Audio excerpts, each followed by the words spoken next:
महाराष्ट्र शासनाच्या गृह विभाग विशेष नागरी संरक्षण दलातर्फे पालघर जिल्ह्यातील नागरी संरक्षण दलाच्या उपप्रमुख क्षेत्ररक्षक या जबाबदारीच्या पदावर अशोक कुमार रणखाम यांची नियुक्ती करण्यात आली आहे। या पदावर ते पालघर जिल्ह्यातील नागरी संरक्षण कार्याचे नियोजन, समन्वय आणि देखरेख करतील।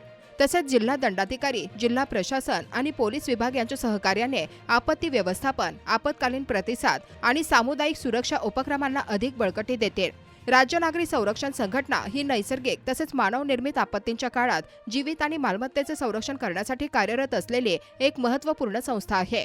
तिच्या प्रमुख जबाबदाऱ्यांमध्ये आपत्ती व्यवस्थापन तयारी आणि शमन, आपत्कालीन प्रतिसाद, बचाव कार्य, प्रशिक्षण, क्षमता विकास, जनजागृती आणि सामुदायिक सहभाग यांचा समावेश होतो।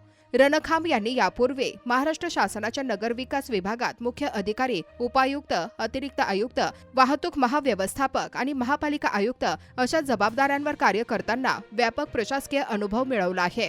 शहरी प्रशासन, पायाभूत सुविधा विकास आणि सार्वजनिक सेवा व्यवस्थापनातील त्यांच्या सखोल अनुभवामुळे ते पालघर जिल्ह्यातील नागरी संरक्षण कार्यात प्रभावी समन्वय, सुयोग्य नियोजन आणि कार्यक्षम नेतृत्व प्रदान करतील अशी अपेक्षा व्यक्त केली जात आहे।